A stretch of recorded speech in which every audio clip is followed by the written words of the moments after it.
L'âge d'or de l'astronomie islamique est un chapitre fascinant de l'histoire scientifique. Ce phénomène s'est produit entre le 8e et le 14e siècle.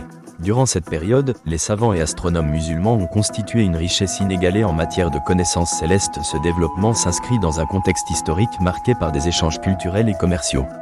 L'expansion de l'islam a permis des interactions avec des civilisations anciennes comme les Grecs, les Perses et les Indiens. De cette interaction est né un riche mélange de savoirs. Les scientifiques islamiques ont non seulement préservé les œuvres des anciens, mais ils ont aussi élaboré des critiques et des améliorations fondamentales pour le progrès astral. Au cœur de cet âge d'or, la maison de la sagesse à Bagdad a joué un rôle crucial. Fondée par le calife Al-Ma'mun, cette institution était un centre de traduction et d'études. Les érudits y ont traduit des textes grecs et indiens, ainsi que des travaux originaux.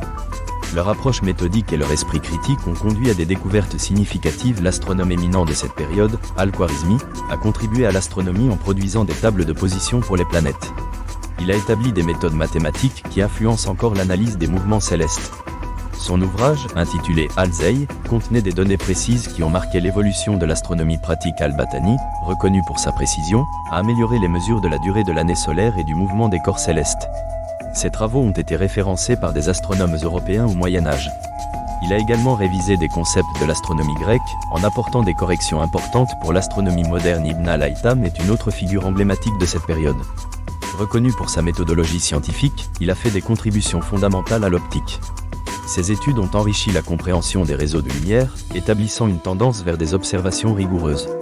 Ces expériences ont été précurseurs d'une approche empirique qui caractérise la science contemporaine. L'astronomie islamique a aussi introduit des innovations techniques. La conception d'instruments tels que l'astrolabe et le cadran a permis des mesures plus précises des positions des étoiles et des planètes.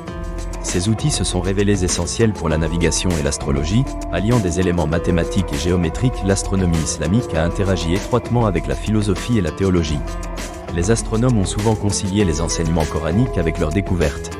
Cette dynamique intellectuelle a été nourrie par une curiosité inextinguible. Les travaux des astronomes musulmans se sont largement diffusés à travers l'Espagne musulmane. La ville de Cordoue est devenue un centre de savoir. Des figures comme Al-Zarqali et Ibn Rushd ont continué à développer les théories astronomiques, reliant l'astronomie à d'autres disciplines scientifiques. Les connaissances accumulées au cours de cet âge d'or ont influencé la transition vers la Renaissance en Europe. Les traductions des œuvres arabes en latin ont permis une réintroduction des savoirs antiques. Des astronomes européens comme Copernic et Galilée ont pu s'appuyer sur les bases posées par leurs prédécesseurs musulmans. L'âge d'or de l'astronomie islamique a progressivement décliné à partir du XIVe siècle. Des dynamiques sociales et politiques ont bouleversé l'équilibre des savoirs. Les invasions, les conflits internes et les bouleversements économiques ont créé des obstacles à l'innovation scientifique.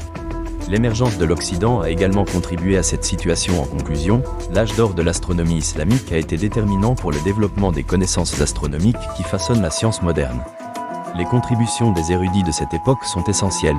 Elles témoignent d'une époque où la curiosité intellectuelle et le désir d'explorer l'univers ont mené à des réalisations remarquables. L'héritage de ces chercheurs rappelle que les savoirs transcendent les frontières culturelles. Cet héritage mérite d'être honoré, car il a ouvert la voie aux révolutions scientifiques. En reconnaissant l'âge d'or de l'astronomie islamique, nous soulignons l'importance des échanges culturels dans la construction d'un savoir partagé, enrichissant la science et l'humanité.